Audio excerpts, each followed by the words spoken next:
Bom dia. Bom dia aos colegas aqui presentes, bom dia aos colegas nos outros locais aí pelo Brasil. É um prazer estar de volta a mais uma realização do nosso programa de aperfeiçoamento aí de professores. O tema que eu escolhi para abordar hoje é um tema que certamente não está na prática didática de vocês, mas vai ter que estar, por causa disso aqui. A Base Nacional Curricular do Ensino Médio, ela tem esses dois tópicos que os livros didáticos que estão sendo elaborados aí para atender a essa nova base curricular estão tendo que correr para poder incorporar esse assunto nas práticas. Então, as editoras tinham os livros didáticos e esse aí certamente é um tema para o qual novos materiais vão ter que ser feitos. Então, um deles é prever que os alunos devam ter os rudimentos aí de uma linguagem de programação. Então, não se trata, obviamente, de que a pessoa vá se tornar proficiente aí como programador, mas que o ato de escrever um programa, tá, e entender quais são as estruturas básicas que fazem parte aí da comunicação das pessoas com o computador, e não somente como instrumento de trabalho, mas como programador mesmo, né? Seja conhecido pelos alunos. E o outro tema pede para que os alunos sejam capazes de entender, propor fluxogramas para solucionar algoritmicamente um determinado problema. Na verdade, fluxogramas já aparecem na base curricular do ensino fundamental. Então, no ensino fundamental já tem isso. E eu acho que isso aí é um tiro na direção certa, não necessariamente acertando o alvo. Tá? Vou dizer por quê. Fluxogramas são coisas que, quando eu comecei a aprender a programar na década de 70, era uma coisa que você encontrava nos livros de informática. Tá? Mas há 30, 40 anos, nenhum livro de informática vai ter fluxograma. Porque fluxograma se adapta mais para descrever procedimentos algorítmicos mais próximos lá da linguagem de máquina, como eram as primeiras linguagens computacionais, aí, como o Fortran, cheio de GoTo, para quem já programou alguma coisa nessa. Então, hoje em dia, nenhum livro moderno que vá tratar de algoritmos usa fluxograma. Tá? Fluxogramas podem até ser úteis para alguns procedimentos muito simples, tá? Mas escolher fluxograma como o método para descrever um algoritmo não é a coisa mais indicada. Tá? E nós vamos ver hoje como é que, hoje em dia, modernamente, a gente procura descrever um algoritmo através de uma estrutura que está mais próxima do programa que você vai escrever do que um fluxograma. Quer dizer, hoje em dia, você traduzir, tá, um fluxograma em um programa numa situação mais complicada, tá, não é uma tarefa muito simples. Então, eu hoje, tá, para a maior parte da aula, vou estar ali pilotando o computador. Vocês receberam um material, né? Então a gente vai trabalhar em cima aí desse material na maior parte da aula. Se sobrar tempo, a gente faz mais exemplos. Mas, então, eu vou passar para cá.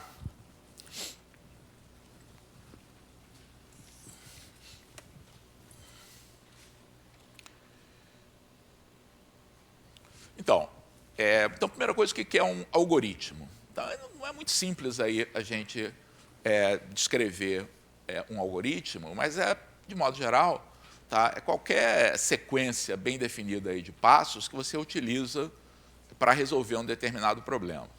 Então, algoritmos aparecem com esse nome ou não no ensino básico de matemática. Por exemplo, qual que vocês me diriam que é o primeiro algoritmo realmente que as pessoas aprendem aí na escola? Hã? Não sei se alguém falou, acho que eu ouvi, as operações. Tá?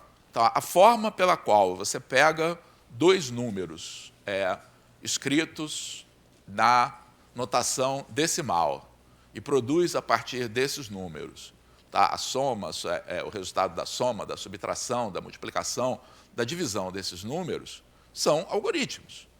Tá?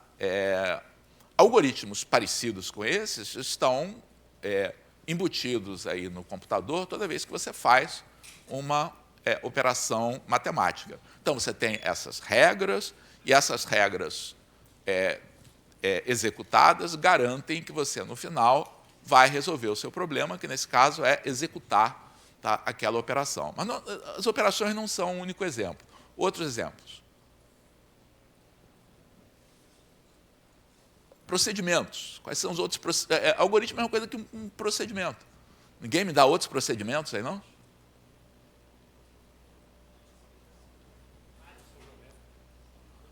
Eu estou excluindo, é claro que você aplicar uma fórmula, alguém falou área aqui, para resolver um problema, é um algoritmo, mas é um algoritmo do tipo mais simples possível, porque não envolve qualquer decisão, ele envolve apenas você aplicar uma determinada expressão. É um algoritmo? É. Tá? Mas o que a gente está querendo abordar aqui são algoritmos que tenham pelo menos um pouco mais de complexidade, que você tenha decisões a tomar. No caso... Oi? Não, que a gente usa na escola, gente. Na escola. Falaram GPS, é claro que GPS usa um algoritmo, mas estou falando na escola, a gente usa algoritmo na escola. Hã? Não ouvi. Construções geométricas são exemplos de algoritmos, sim. Tá? Então, que você pega uma figura e você vai produzir a partir dessa figura, digamos, a partir de um triângulo, o círculo que é circunscrito a esse triângulo. Você usa um algoritmo. Situações em que você decide, isso vai estar até no nosso primeiro exemplo que está aqui, que é o que você faz todo final de ano para decidir se um aluno vai para a recuperação, se está aprovado, etc. Tá? É um algoritmo. Mas mais coisa escolar mesmo. Tem coisas escolares que são expressas por algoritmos. Oi? Não, escolar mesmo, da matemática, arrumar mochila. Ok, arrumar mochila.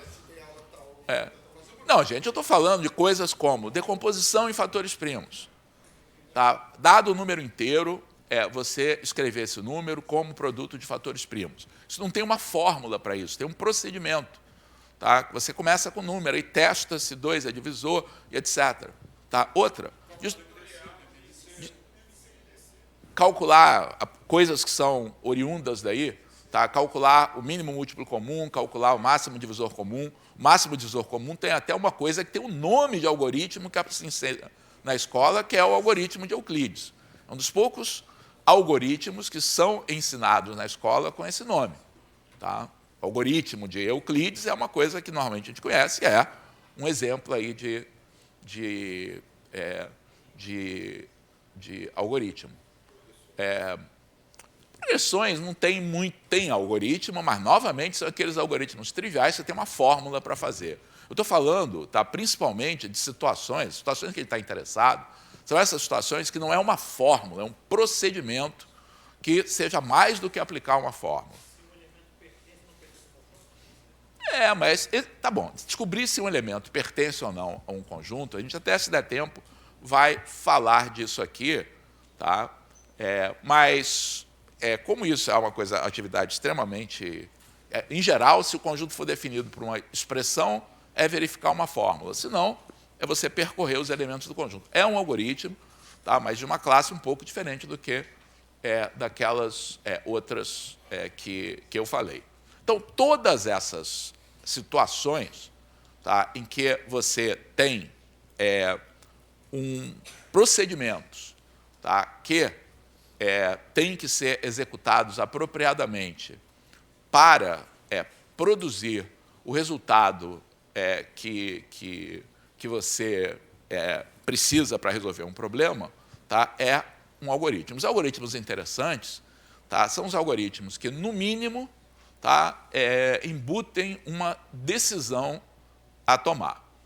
Tá? E, para isso, que fluxogramas foram criados aí na década de 50, para escrever um procedimento, tá, em que você executa determinadas atividades, e o resultado dessas atividades é que determinam o que você vai fazer.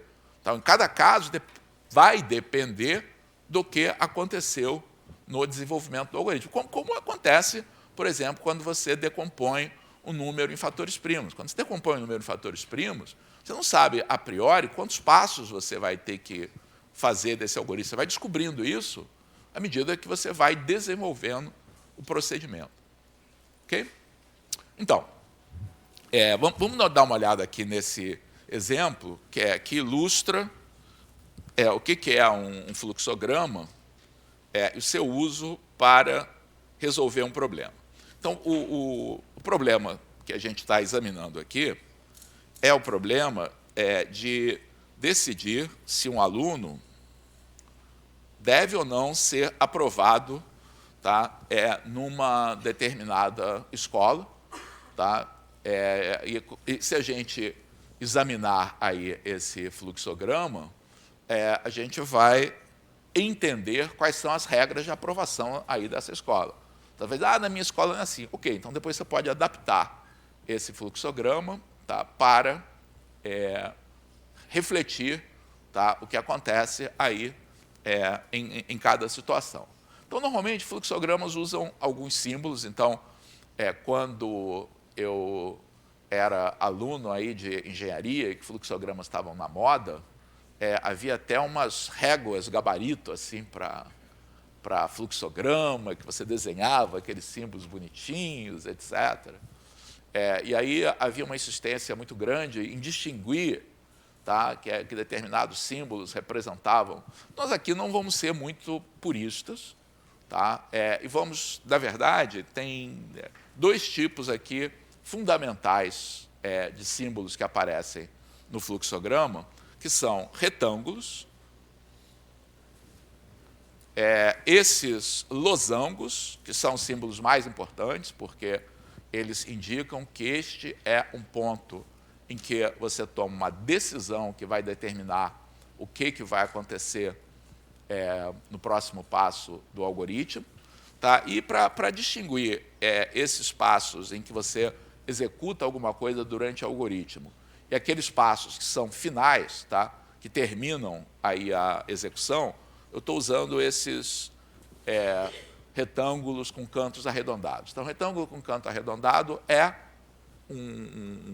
indica que você está executando alguma coisa e, ao mesmo tempo, que as coisas param por aí, tá? Que é um ponto final.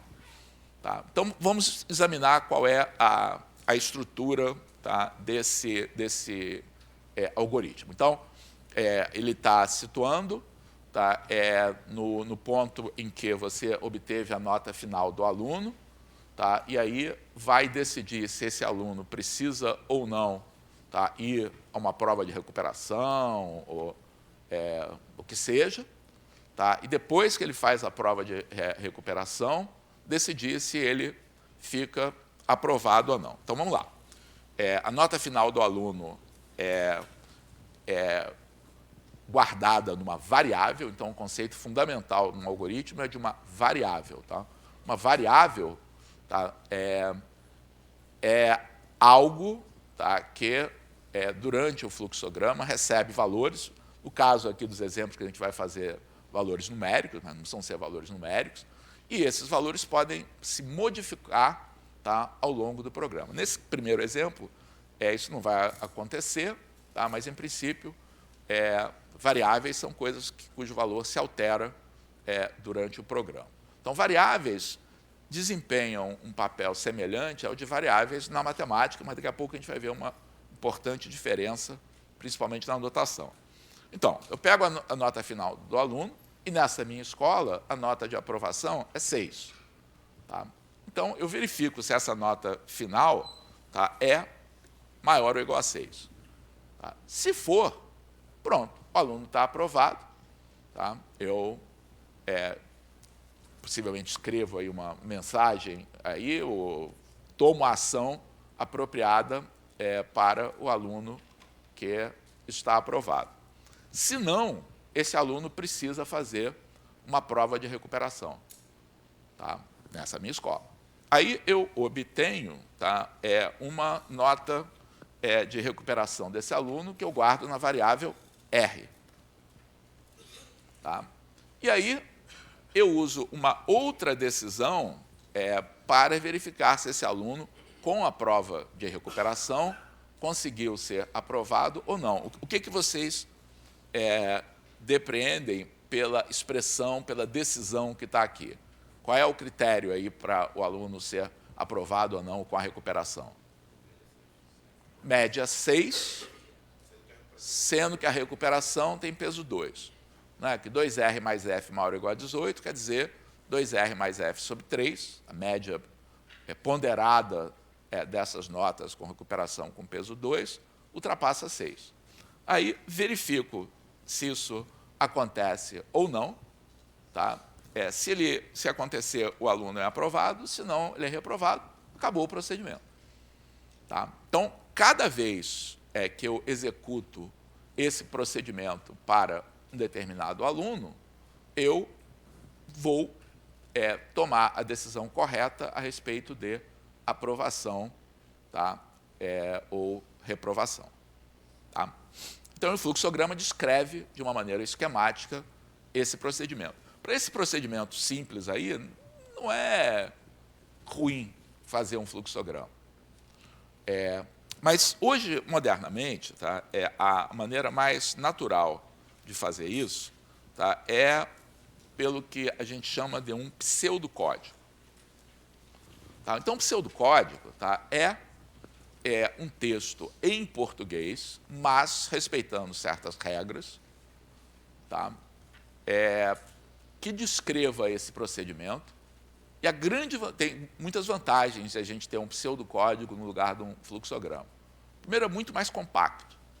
Não, o fluxograma gastou quase uma página inteira ali para fazer, eu tenho que pegar minha régua. Tá? Enfim, um pseudocódigo, ele é bem curtinho, bem compacto, e tem a enorme vantagem, tá, de que um bom pseudocódigo fica muito próximo, tá, daquilo que você precisa para realmente implementar isso no computador. Tá? E assim, atender a primeira daquelas aqueles quesitos da BNCC. Tá? Dá uma ideia de como é que seria isso realmente implementado numa linguagem de programação moderna. Então, em pseudocódigo, o texto é o mesmo, tá? Obtém a nota final do aluno, tá? E aí eu tenho um bloco de decisão, tá? Que é representado por esse encadeamento de decisões do tipo se não. Tá? Então, toda linguagem moderna de programação tem esses blocos, tá, para facilitarem, tá, o que a gente vai escrever. Uma outra coisa que a gente utiliza aqui, tá, para facilitar o entendimento, tá, é a chamada indentação, tá, que uma vez que você vai tomar uma decisão, aquilo que acontece somente quando acontece uma condição ou outra, tá, você escreve mais para o lado, tá, para ficar claro, tá, que aquela execução é uma execução condicional, depende do que aconteceu ali. E nós vamos ver aqui no exemplo que uma das linguagens mais populares da atualidade, porque em linguagens comumente, tá, indentação é uma coisa que está presente no pseudocódigo, para facilitar o entendimento, pode estar presente no código de computador, para facilitar a leitura, mas que não tem valor sintático, quer dizer, não tem... Computador, para ele, a maior parte das linguagens, ele pouco se importa se você indentou corretamente, tá, ou não. Mas no caso do Python, que é uma linguagem que é uma das mais utilizadas hoje em dia, a indentação tem valor, tá? Ou seja, você precisa, a maneira de você dizer que um código é executado apenas condicionalmente é via a indentação. Então, a indentação é obrigatória, tá? E se você errar a indentação, o computador vai entender errado aquilo que você quis dizer. Tá? Então, o código aqui eu pego a nota final, tá? Aí faço o teste se f é maior ou igual a 6. Tá? Se f é maior ou igual a 6, o aluno é aprovado. Tá? E não tem mais nada para executar depois, tá? Porque eu viria continuar a execução aqui embaixo. Só que não tem mais comandos depois. Tá? Então, para o programa nesse ponto. Se não, eu vou obter a nota de recuperação do aluno, aí eu vou executar esse segundo bloco. Tá? Vou testar se 2R mais F é maior ou igual a 18, quer dizer, se a média depois da recuperação passou de 6. E aí, se isso acontecer, o aluno é aprovado, tá? E se não, o aluno é reprovado. Então, de uma maneira bem compacta, tá? A gente faz isso. Tá? Como eu disse, a vantagem disso é que isso se traduz num programa de maneira quase que imediata. Tá? Então, vamos ver esse programa aqui realmente num ambiente de execução. Tá? Então, quem quiser testar com esses programinhas aí que a gente vai fazer, então, alguns estão aí no material, mas todos os programas aí que a gente usar hoje, tá, eu vou colocar num site aí do Google Sites para que vocês tenham acesso, tá, e possam brincar com eles. Tá? Então, eu estou usando aqui esse ambiente, tá, onlinegdb.com, que é um ambiente aí na internet, gratuito, tá, em que você escreve aí um programinha em Python, tá, e pode executar. Tá? Então, eu falei que o programa é quase que a mesma coisa do pseudocódigo. Então, o que era a primeira linha do pseudocódigo? Tá? Obtenha qual é a nota final do aluno. Tá? Então, eu estou aqui usando um comando do Python, que é o input. Uma coisa que acontece é quando você passa do pseudocódigo para o programa, não tem jeito e você vai ter que trabalhar com uma coisa que vai ser próxima à linguagem natural, a linguagem que a gente usa, mas vai estar em inglês.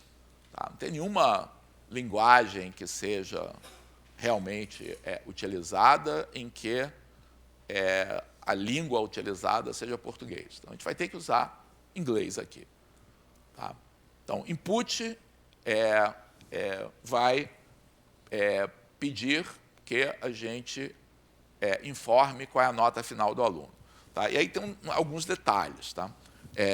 Quando você entrar com essa nota, o Python interpreta, tá, que isso que você está entrando ali na sua linha de comando é um texto. Tá? E eu quero tratar isso aí como um número. Tá? Então, esse detalhe que está aqui, float, está dizendo, olha, pega o que o cara escreveu ali na linha de comando e trate como é um número, tá? Um número real, um número decimal. Tá? Depois disso, isso aqui é uma variável, tá? Esse f aqui, exatamente como antes é uma variável. Tá? E eu faço as minhas decisões. Se esse número for maior ou igual a 6, tá?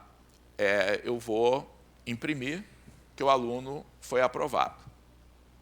Tá? Se não, então, if é se, else é se não. Tá? Então, é a tradução literal aí para o inglês daquilo que a gente fez. E sempre, o que vem depois do if fica indentado. Tá? O que vem depois do else também fica indentado. Então, eu novamente vou perguntar qual foi a nota de recuperação. Mesma coisa, o input vai perguntar para a gente qual é a nota de recuperação, o float é para transformar esse texto que vai aparecer ali no número, tá? No caso aí do Python a gente precisa fazer isso. Tá? Aí eu vou aplicar a expressão. Tá? E aí, coisas de linguagem de programação. No pseudocódigo, a gente escreveu essa fórmula da maneira como a gente normalmente escreve na notação matemática. 2R mais F. Tá? 2R não vai funcionar aqui. Tá? Você precisa explicitamente escrever a multiplicação.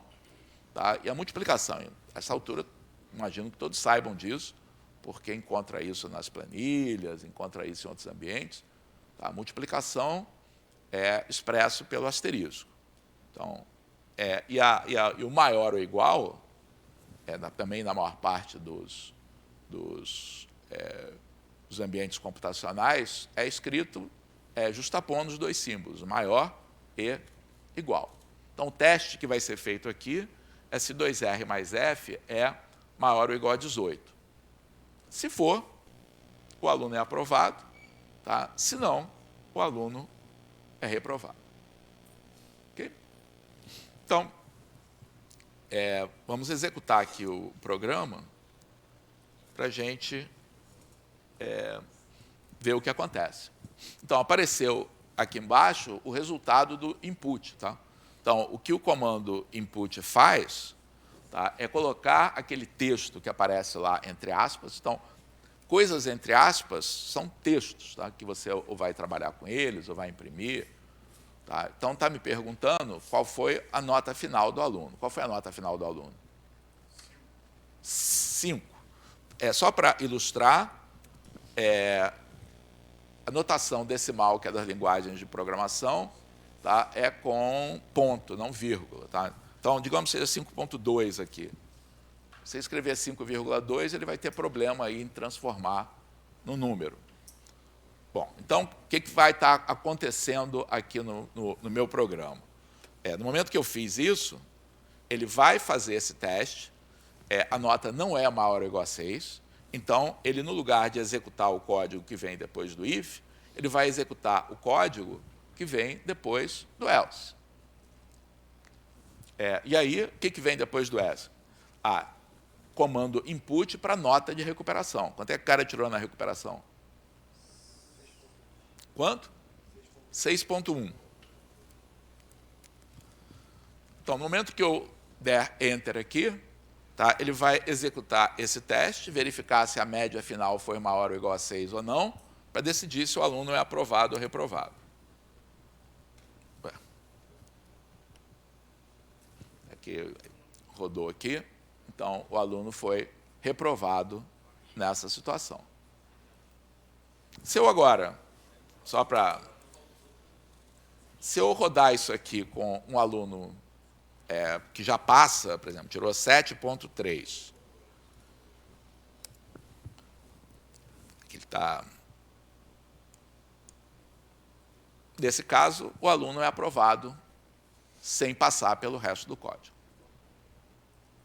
Ok? Então, fala, mas na minha escola não é esse o critério. Então, pega esse programa e adapta aqui, modifica as coisas. Uma habilidade que é importante, que eu acho que é o primeiro passo aí que a gente tem ao se aproximar de uma linguagem de programação é o de ser capaz de começar a modificar um programa, tá? Fazer pequenas modificações que modifiquem o comportamento, tá? E assim nos ensinem qual vai ser, como é que o programa funciona. Ok? Bom, vamos passar então ao nosso segundo exemplo. Então, para vocês fazerem. Questões desse tipo, elas são relativamente comuns em provas de concurso, em que se peça que as pessoas tenham alguma noção de programação. Vocês vão ver na sessão de hoje à tarde dois exercícios, duas questões que caíram no antigo provão. Antes do ENAD, havia o Exame Nacional de Cursos, que era chamado de provão. Tá? Provão da matemática para o bacharelado e para a licenciatura. É possível que algum de vocês tenha feito aí o provão aí nos anos 2000 e poucos, tá? 1999, 2000. Tá? Então, é possível que alguns de vocês revisitem alguma questão que tenha caído lá no provão de vocês, na parte comum ao bacharelado e à licenciatura. Então, hoje à tarde, na sessão de exercícios, nós vamos trabalhar com duas situações parecidas com essa. Tá? Você tem um fluxograma, tá? E o que se pede é que você faça o papel do computador. Execute isso aí. Tá? O que vai acontecer aqui ao final da execução desse programa? E aí, eu quero chamar a atenção para um uso de variáveis, tá, que, no caso das linguagens de programação, é diferente do que acontece na matemática. Tá? Quero chamar a atenção desse uso que está aqui. Tá? Principalmente n igual a n mais 1. Você fala, não, é absurdo, ainda não é n mais 1. Então, essa igualdade aí, tá, é absurdo. Então, o sinal de igual, em boa parte das linguagens de programação, ele pode ter dois significados. Tá? O igual, ele pode servir, e é o uso que, quando eu faço n igual a n mais 1, tá? Eu estou utilizando o igual como atribuição, não como uma operação matemática.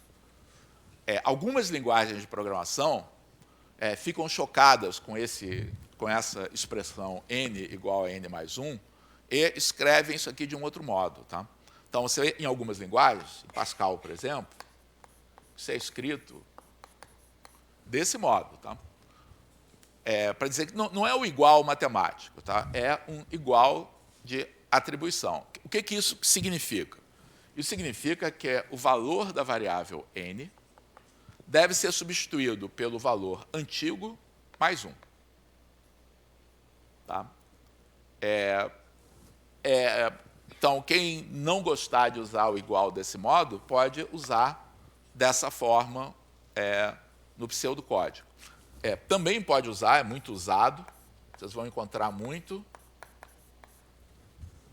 E há linguagens de programação que também usa isso aqui, como o sinal de menor seguido do tracinho, para impedir que a gente se confunda com o uso do igual. Okay? Mas no Python, ele usa o igual, por exemplo. Ele usa esse símbolo que está aqui. Outras linguagens podem fazer convenções diferentes. O igual também pode ser usado como comparação. Eu acho que nesse código a gente não está usando, tá? A comparação que a gente está fazendo ali é n maior do que 10. Mas, na verdade, eu podia ter feito a comparação n igual a 11, tá? Ou n igual a 10. Então, no Python, a comparação é feita usando dois iguais. Então, ele usa o igual simples para fazer a atribuição e usa dois iguais para fazer a comparação.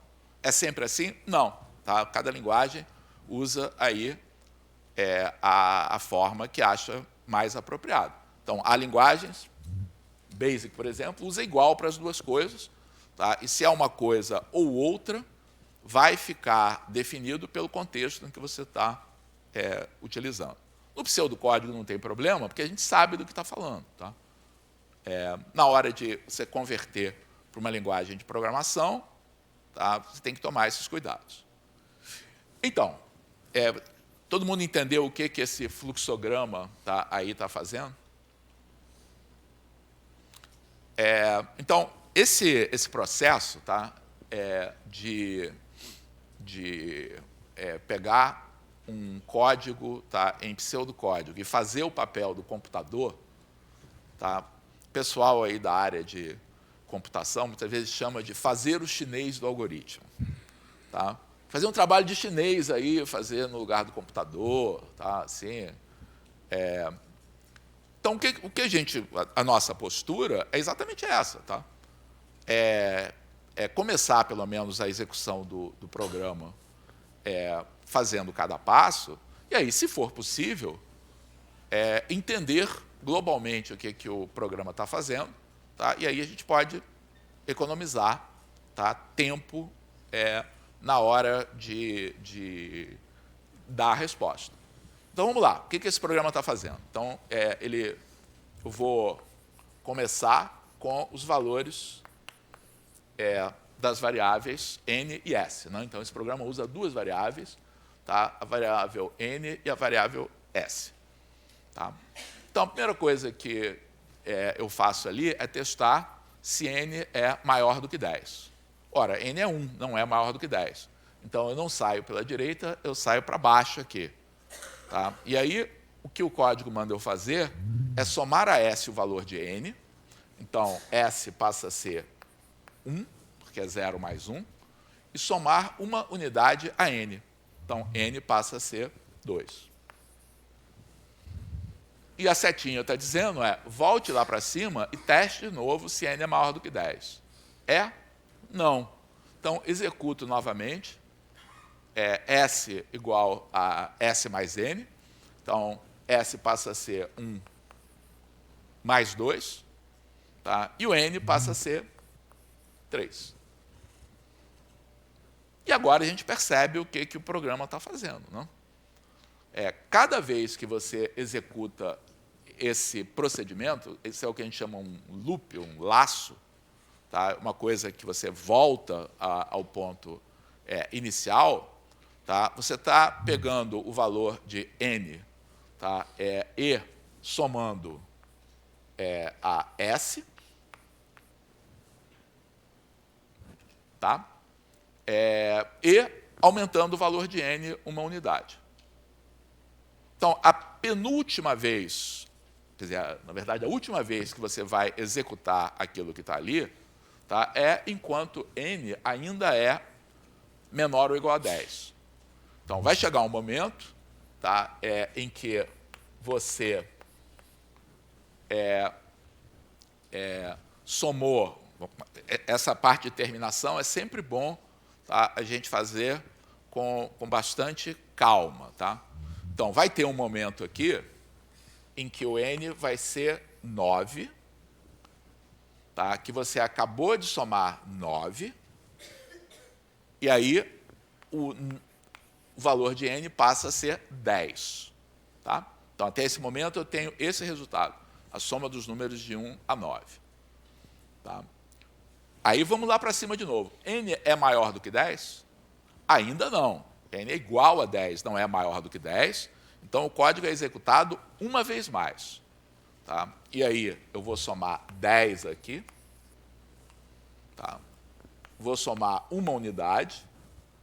Aí, quando eu chegar lá em cima, finalmente, tá? Eu vou passar no teste de que n é maior do que 10. Porque n agora é igual a 11, é maior do que 10, Então, o valor que vai ser impresso aqui é esse valor que está aqui. É o valor final da variável S, tá? Que é a soma dos números de 1 a 10, tá? Que é 45. Então, o valor que vai ser impresso por esse algoritmo é 45.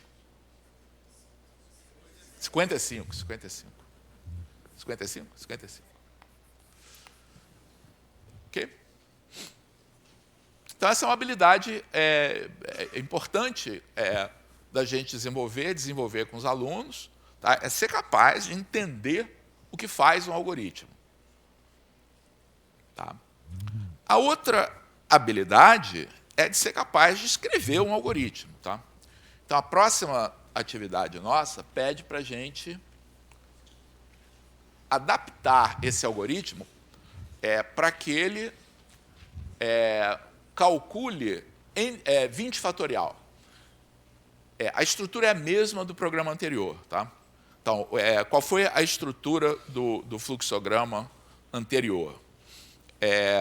Nós tínhamos uma variável que acumulava o resultado de um determinado procedimento, e havia uma variável de controle, então, no caso ali era o S, tá? E havia uma variável de controle que era o N, tá? Que determinava quando é que aquele procedimento terminava.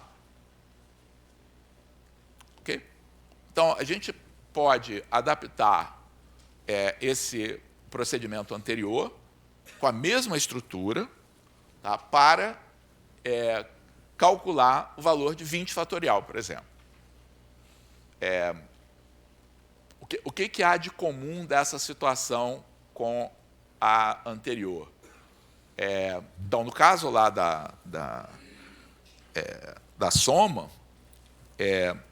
a gente tem uma maneira natural de calcular essa soma recursivamente. Né? A gente pega aquela soma parcial e soma a próxima parcela. O fatorial acontece a mesma coisa. Para calcular o fatorial de n mais 1, eu pego o fatorial de n e multiplico por n mais 1. Tá? Então, a variável que eu aqui acumulava somando, agora eu vou acumular multiplicando. Tá? Então, vamos completar isso aqui. O que vem lá em cima lá? Então, aqui no início,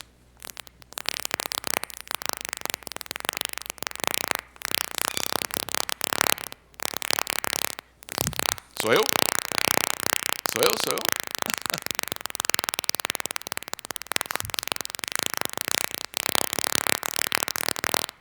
Acho que eu sou inocente, mas não sei.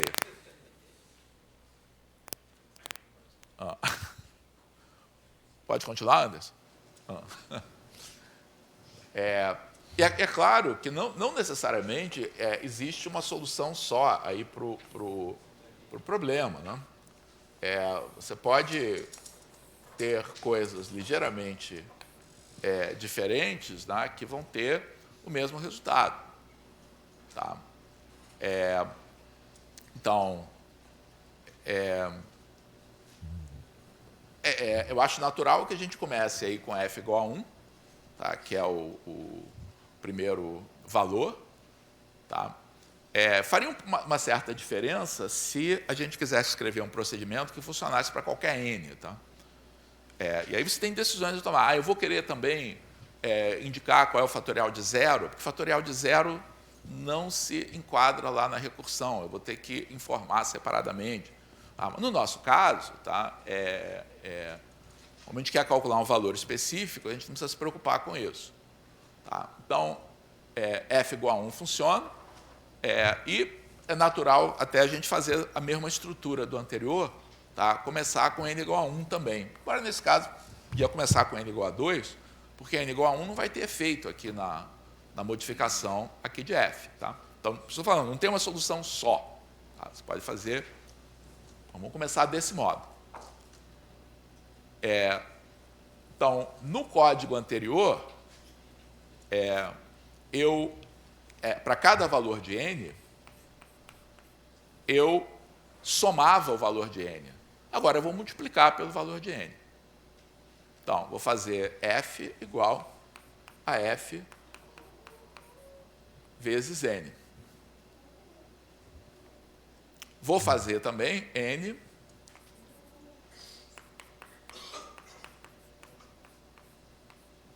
igual a n mais 1. Você podia resolver também fazer o contrário, trocar essa ordem aqui, tá?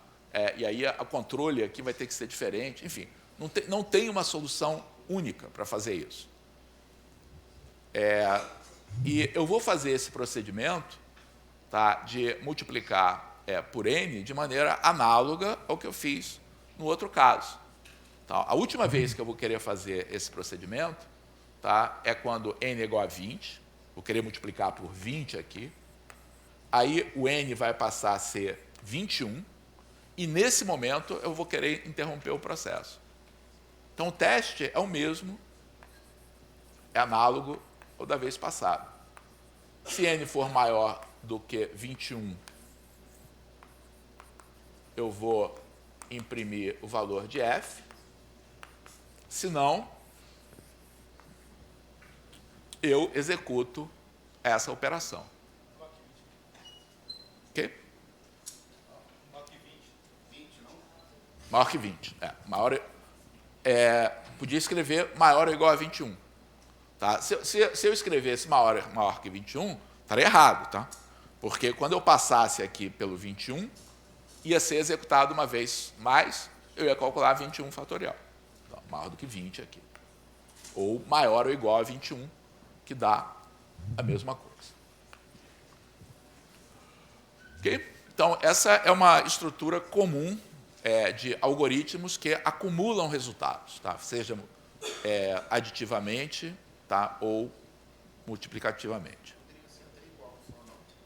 Igual a 21, porque ele não vai ficar n maior do que 20, n maior ou igual a 21, n igual a 21, um igual simples ou duplo, aí, conforme a gente queira, dá tudo no mesmo.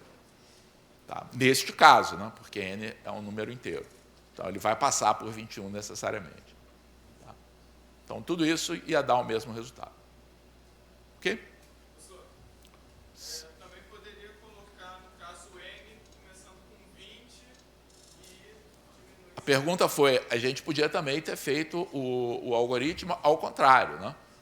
Começando do 20 e diminuindo até chegar a 1, perfeitamente. Podia começar aqui com 20, aqui em vez de fazer n igual a n mais 1, fazer igual a n menos 1 e parar quando n igual a 1. E tem que tomar cuidado aí para ver qual o teste correto aí para ser feito. Perfeitamente. Você não tem uma solução única, tá? Quando faz um algoritmo, você pode ter várias soluções. Muito bem. Vamos ao próximo exemplo.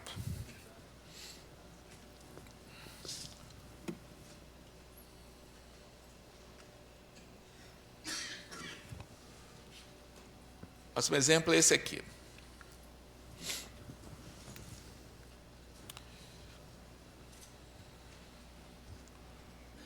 Então, esse pseudocódigo já utiliza uma construção, tá, que a gente tem nas linguagens de programação e que, para representar explicitamente com um fluxograma, não é muito prático, porque você tem que fazer um fluxograma dentro do outro.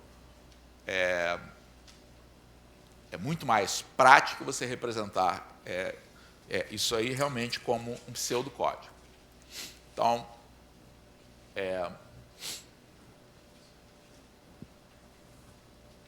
eu pergunto para vocês o que esse algoritmo faz, de modo geral. Tá? Agora, a pergunta é um pouco mais difícil do que antes, porque eu tenho um algoritmo, tá, que tem variáveis aí que eu vou criar, tá? E esse algoritmo deve ter uma certa ação. Tá? Então, o que ele está fazendo? Ele pega uma lista de números, A1, A2, a n. Então, e aí, ele pega dois índices, tá? Um índice i e um índice j. Tá? O I varia de 1 até N. E para cada valor de I, o J varia de I mais 1 até N. Tá? A rigor, o I bastaria que ele fosse de I até N menos 1. Tá? Porque quando I é igual a N, J variando de N mais 1 a N, nada vai ser executado, tá? Ali no algoritmo. Então, I, na verdade, bastava que ele fosse até N menos 1. Tá? Não tem problema, inclusive, vocês vão ver que o programa escrito desse modo aí vai funcionar perfeitamente, mas a rigor seria melhor que o I fosse apenas até N menos 1 aí nesse algoritmo. Tá? Então, eu peço que vocês executem isso aí com essa lista 3, 7, 5, 2, 1. Vamos lá, rabisquem. Vejam o que esse algoritmo vai fazer, tá, com essa lista 3, 7, 5, 2, 1. Pelo menos os primeiros passos aí para entender o que está funcionando. Um minutinho aí para vocês pensarem e verem o que faz esse algoritmo.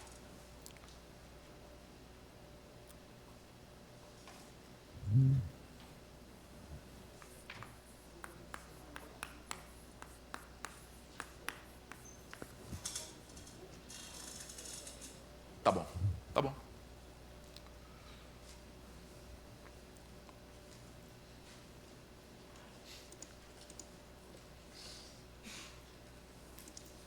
Então, deixa eu ajudar vocês aí para começar. I igual a 1. Então, eu estou na comparação que eu vou fazer ali embaixo, tá? Eu vou estar comparando o elemento AI, tá? Que nesse caso, para I igual a 1, é o 3, com o elemento AJ. Tá? E quais são os elementos AJ com os quais eu vou comparar? Os valores de J de 2 até 5 aqui. Tá? Então, quando J é igual a 2, eu vou estar comparando 3 com 7. Tá? E aí eu pergunto, o elemento AI é maior do que o elemento AJ? Não. Então, o que eu faço? Nada. Tá? O que aqui está falando é, se acontecer essa condição, troque.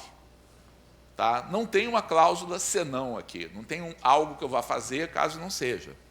Então, só vou executar o que está indentado em relação ao C se aquela condição acontecer. Não acontece, não faço nada. Aí, J passa a ser 3. Quando J é igual a 3, tá, eu vou comparar 3 e 5. 3 é maior do que 5? Não, então também não faço nada. Quando J é igual a 4, tá, eu vou comparar 3 e 2. 3 é maior do que 2? Então, o que o código manda eu fazer aqui? Trocar de lugar os dois. Tá? Então, no lugar do 3 vem o 2, tá? No lugar do 2 vem o 3. Na próxima comparação, eu vou comparar quem com quem?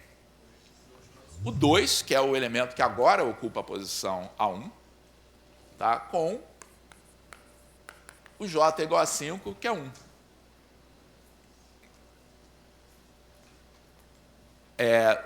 2 é maior do que 1? Então, o que esse procedimento vai fazer? Vai trocar de lugar esses dois. Então, aqui vai estar o 1, aqui vai estar o 2. Ok? O que vocês acham que aconteceu nessa primeira etapa aqui do processo? Qual é o elemento que vai ocupar a primeira posição dessa lista ao final da primeira passagem, onde I é igual a 1? O menor elemento.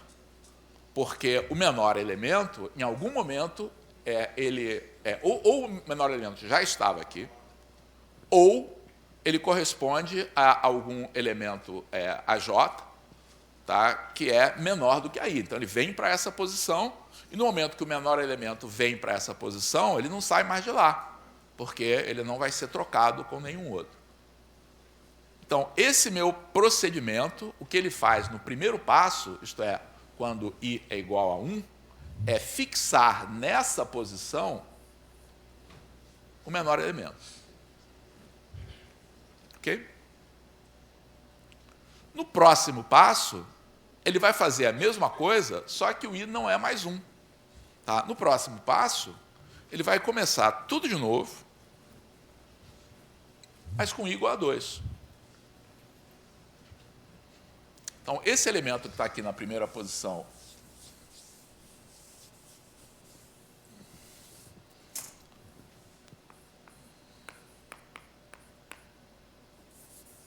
fica quietinho lá.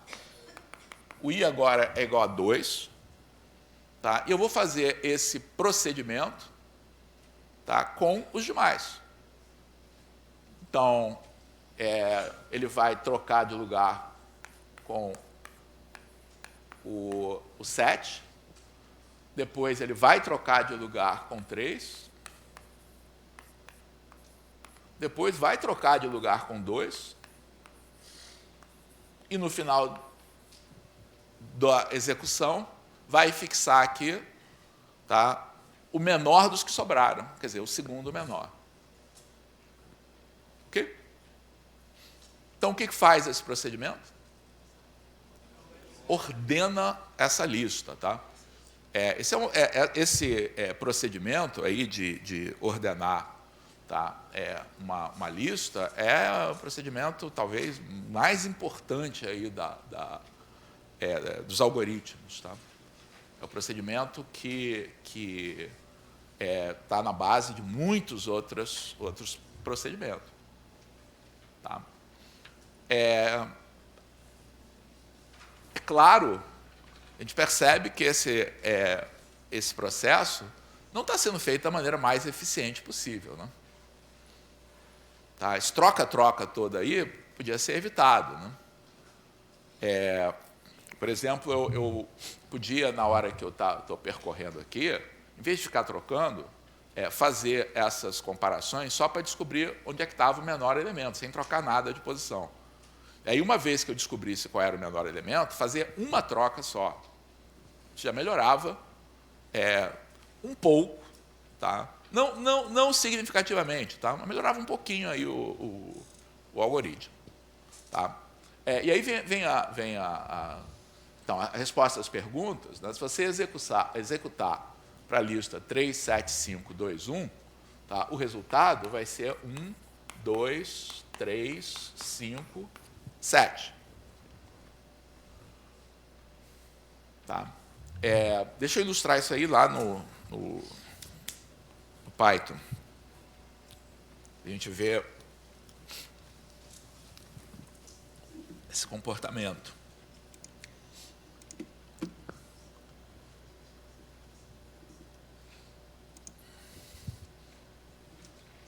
Esse é o exemplo 3. Né?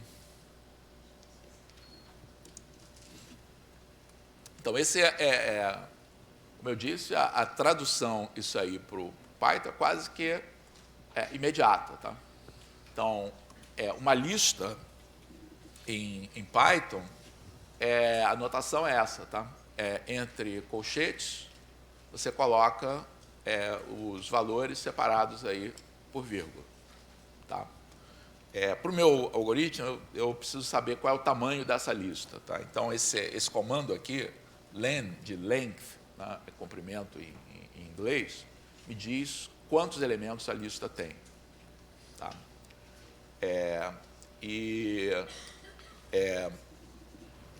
A execução daquele para I de 1 a N,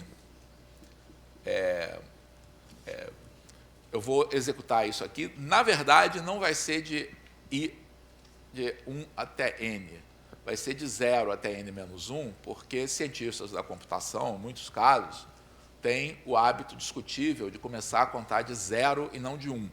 Tá? Na verdade, isso é bom, mas essa coisa de onde é que começa a numerar listas é um problema aí quando a gente está começando. Tá? Então, na verdade, para o Python, esse aqui é o elemento de ordem 0, esse é de ordem 1, 2, 3, e assim por diante. Tá? E quando eu faço i em range n, o que ele está fazendo é pegando os valores de 0 até n-1. Tá? Exatamente o que eu tenho que fazer. E esse comando in pega de i até n-1, que é o que eu tenho que fazer também. Então, se eu executar, ele produz a lista lá no final. Mas talvez seja mais interessante eu executar o programa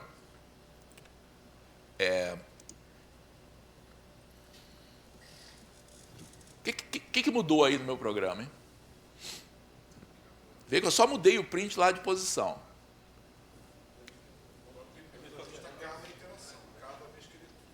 Isso. Então, o que eu estou fazendo agora é que ele vai imprimir a lista cada vez que ele fizer uma mudança. Tem outra coisa que é interessante, tá? É a maneira como a gente faz aqui a troca dos dois termos, tá? A I e a J. Então, tem até a linguagem de programação que tem um comando específico para trocar, tá, dois valores. Mas observem que eu tive que, para fazer isso aqui, usar uma variável auxiliar. Tá?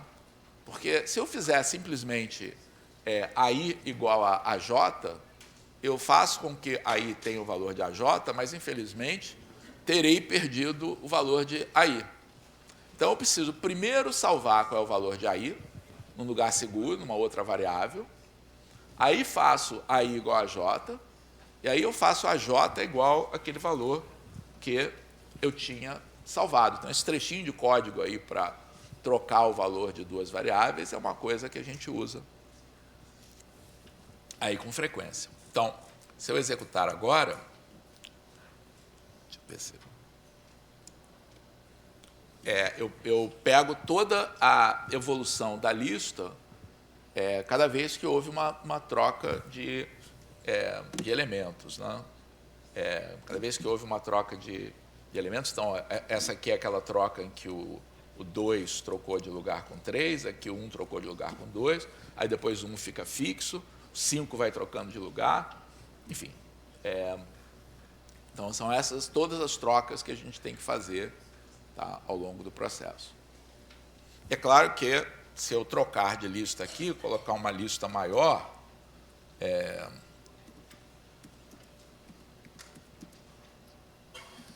o programa continua funcionando, demora um pouquinho mais. No final das contas, ele produz a lista ordenada. Tá? Pergunta, e se tiver elemento repetido, funciona?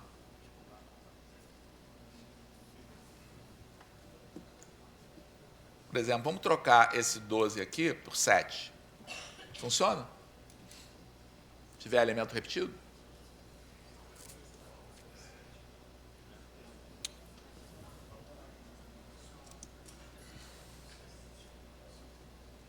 Funciona, tá? Ele vai agora colocar o 7 e o 7 em posições contíguas, tá? Ele só vai fazer a troca. Então, se ele tiver que fazer uma comparação 7 com 7, ele não troca, não precisa. Tá? Só troca quando precisa trocar mesmo, quando o elemento é maior. Vai mandar a troca de 6, a troca com 20, então ele vai ficar junto. 6 com 7, 7 com 20, então ele vai ter que ficar junto. Então, a última pergunta que eu estou fazendo aqui, tá, é uma pergunta que é chave para a gente examinar o funcionamento de um algoritmo. Tá? Então, eu, quando propus esse tema, Wagner sugeriu que esse curso fosse Algoritmos 1. Tá? Então, algoritmos 2 pode ser a gente pode olhar com mais atenção para perguntas como essa. Tá? Se o algoritmo é eficiente, tá? Esse algoritmo é o melhor que a gente pode fazer. E aí, na verdade, quando você examina, tá, a complexidade de um algoritmo, tá, você vai dizer, não, eu posso tornar ele menor evitando essas trocas. Mas, a rigor, de qualquer maneira, eu ia ter que fazer alguma coisa, eu podia não trocar AI com a J, mas eu ia ter que executar alguma coisa ali naquele loop. Tá? Ia ter que ter uma variável que indicasse qual é o menor valor. Então, trocar são mais instruções, demora mais. Mas não afeta a ordem de grandeza, tá, do número de passos que a gente vai precisar para realizar esse algoritmo. Normalmente, a gente exprime essa ordem de grandeza do número de passos como uma função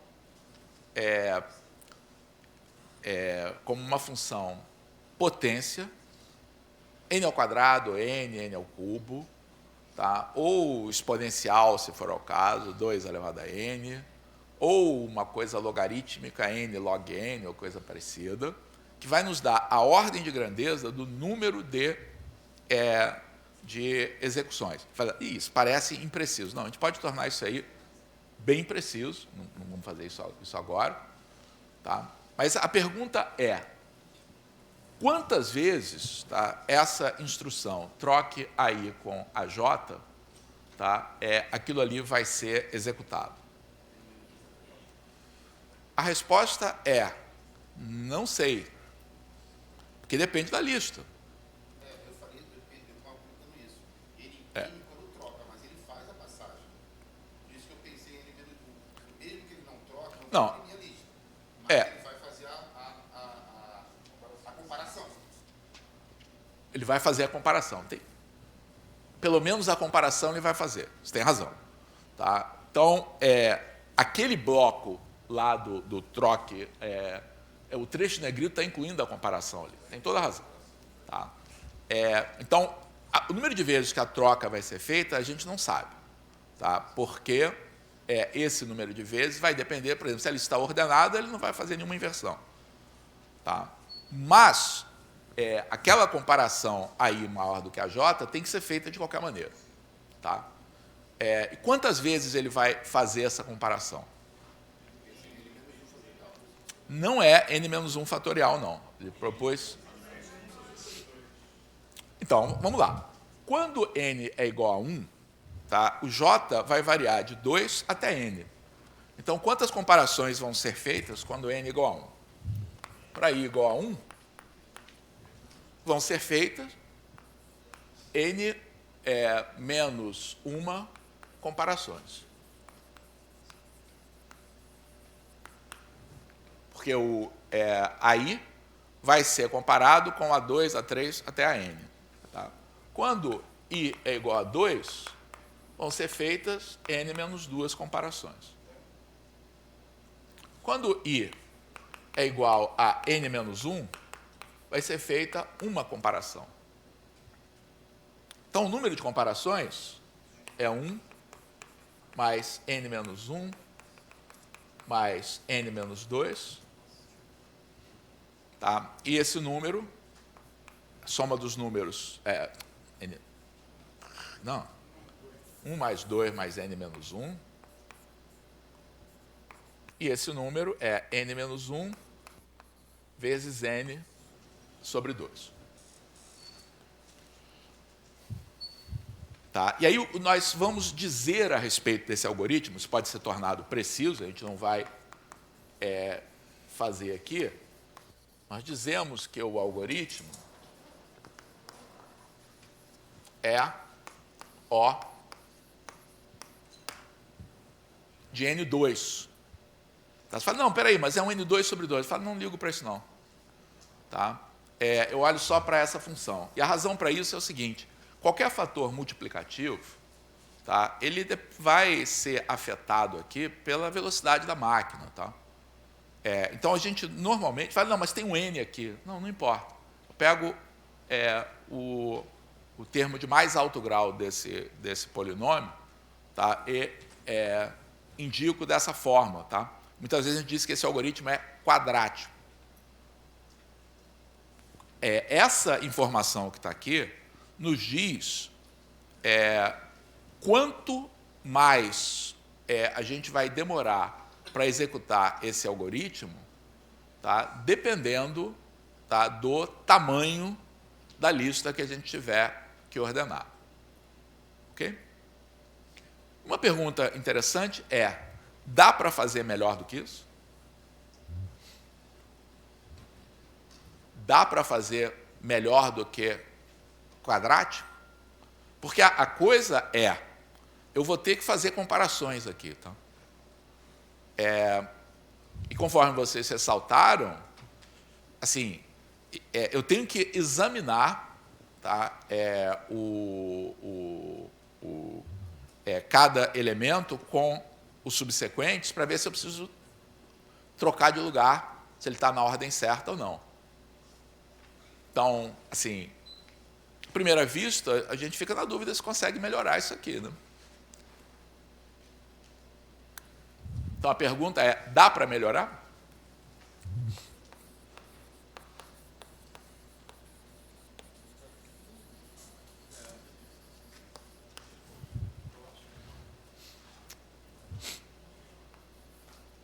A resposta é sim.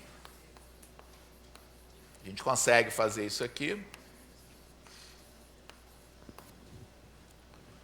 Para O de n log n. E não consegue fazer melhor do que isso. Demonstra-se que isso é o melhor que pode ser feito. Isso fica para o próximo curso. Tá? No próximo curso a gente vê como é que pode pegar o algoritmo de ordenação, tá? E melhorá-lo para fazer em n log. Esse log aí, log é tudo proporcional, mas log na base 2 aí é o que a gente vai... Faz muita diferença. Tá? Cresce bem mais devagar do que n ao quadrado. Então, só para terminar, tem mais um exemplo que eu vou mostrar para vocês aí o programa logo. Tá?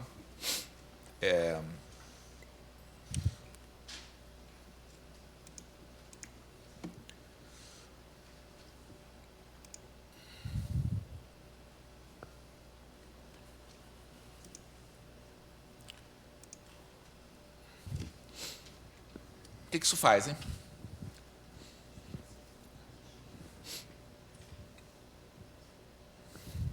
Vamos executar.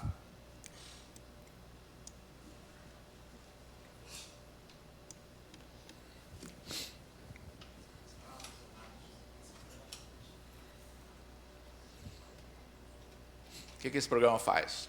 Olhando o resultado, tenho certeza que vocês vão identificar o que o programa está fazendo. Né?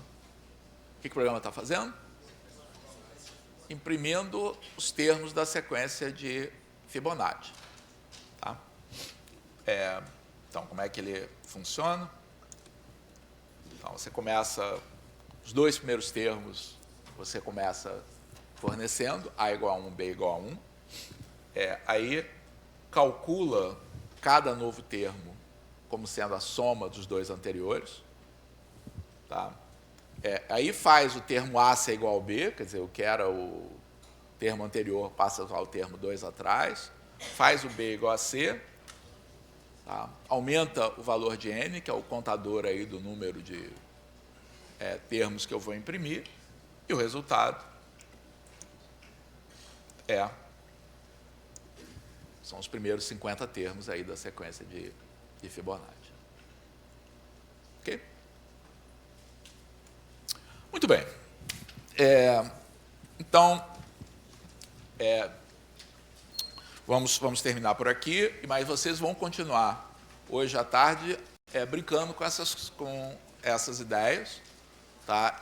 E eu vou, então, produzir um site aí no Google Sites. Tá? Aviso a vocês aí durante o curso onde vai estar com esse material, tá? Esses programas em Python para quem quiser brincar com eles, modificar, e vocês podem executar. Eu vou botar lá também o link para esse ambiente online onde isso pode ser executado. Ok? Tá bom, gente?